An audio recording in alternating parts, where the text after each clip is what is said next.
మకర రాశి వారు జ్యేష్ఠమాస అమావాస్య ఆరుద్ర నక్షత్రము శుక్రవారం సందర్భంగా ఒకవైపు వీళ్ళకు ఏలనాటి శని చివరార్ధ సంచార స్థితి జరుగుతున్న కాల సమయంలో ఈ అమావాస్య రోజు ఎలాంటి విధి విధానం పాటించడం వల్ల అద్భుతమైన యోగం వీరు సొంతమవుతుందో ఈ వీడియోలో సవివరంగా సంపూర్ణంగా తెలుసుకుందాం.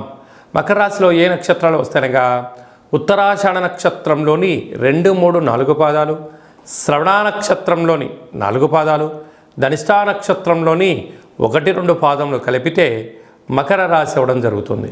అలాగే చాలామందికి పుట్టినటువంటి కాల సమయంలో డేటా ఆఫ్ బర్త్లు లేనటువంటి కారణం వలన పేరు యొక్క మొదటి అక్షరాన్ని అనుసరిస్తూ ఆ రాశిని తెలుసుకునే ప్రయత్నం చేద్దాం.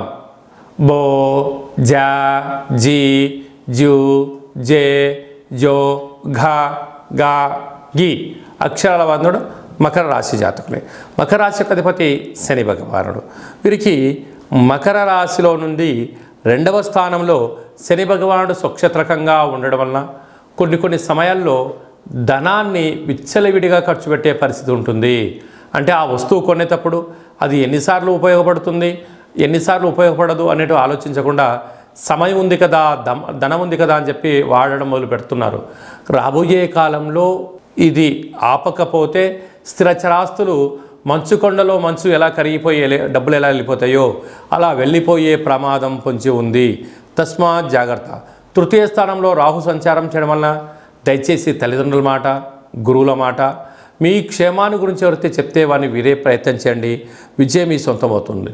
అర్ధాష్టమ కుజుడు స్వక్షత్రకారకుడు అవ్వడం వలన మీ జన్మ నక్షత్రం రోజున పూర్ణిమ అమావాస్య తిథుల యందున దూరావాయు జల ప్రయాణాలు పెట్టుకోవద్దు.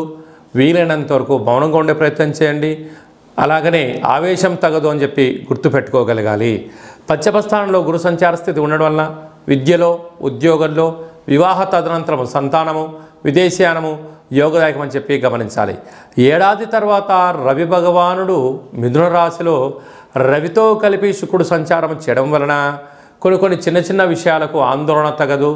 వర్షాకాలం కనుక సీజన్లకు వచ్చే వ్యాధులు వచ్చే అవకాశాలు ఉన్నాయి కనుక ఇలాంటి కాల సమయంలో సరైన తిండి, గోరువెచ్చని నీరు, తగు వ్యాయామం, నడక అవసరం అని చెప్పి గుర్తుపెట్టుకోవాలి. లేకపోతే దీర్ఘకాలిక వ్యాధులు వచ్చే అవకాశాలు ఉన్నాయి. సప్తమ స్థానంలో బుధ సంచార స్థితి ఉండడం వలన నూతన వ్యాపారాలు, పెట్టుబడులు, ఆకర్షణ విధానము అన్నింటా విజయం మీ సొంతం కాబోతుంది. భాగ్యస్థానంలో కేతు సంచార స్థితి ఉండడం వలన భార్యాభర్తల మధ్య, ప్రేమికుల మధ్య, అన్నదమ్ముల మధ్య, పార్ట్నర్షిప్ వ్యవహార కార్యక్రమాల మధ్య అన్యోన్యత చాలా అవసరం అని చెప్పి గుర్తుపెట్టుకోగలగాలి. కనుక ఈ అమావాస్య ఆరుద్ర నక్షత్రము శుక్రవారం రోజు రావడం వలన లక్ష్మీదేవి అమ్మవారికి పంచామృతములతో అభిషేకము, వెంకటేశ్వర స్వామికి తులసిమాల, కాలాన్ని శాసింపజేసే శక్తి కాళభైరవుడికి ఉంటుంది కనుక కాళభైరవ స్వామి యొక్క స్మరణ, కూష్మాండ దీపము లేక నారికేల దీపము, ఒక సౌభాగ్యముడుపు, కాళభైరవ హోమంలో పాల్గొనడం వలన గ్రహ దోషాలు తొలగి గ్రహ యోగం కలిగి మీరు అనుకుంటున్న దాంట్లో అన్నింటా విజయం మీ సొంతమవుతుంది. నీటి వ్యాపారాలు, హోటల్ వ్యాపారాలు, అలాగనే స్ట్రీట్ ఫుడ్ బిజినెస్ చేసేటువంటి వారు, ఫుడ్ కోర్ట్సు, డాక్టర్లు, ఆయుర్వేదము, మెడిసిను, వస్త్ర వ్యాపారాలు, వ్యవసాయ సోదరీమణులు, గృహ భవనాల నిర్మాణ కార్యక్రమం చేసేవారు, ప్రభుత్వ ఉద్యోగ ప్రయత్నం చేసేవారు జాగ్రత్త అవసరం అని చెప్పి జ్యోతిర్విజ్ఞానం తెలియచేస్తుంది.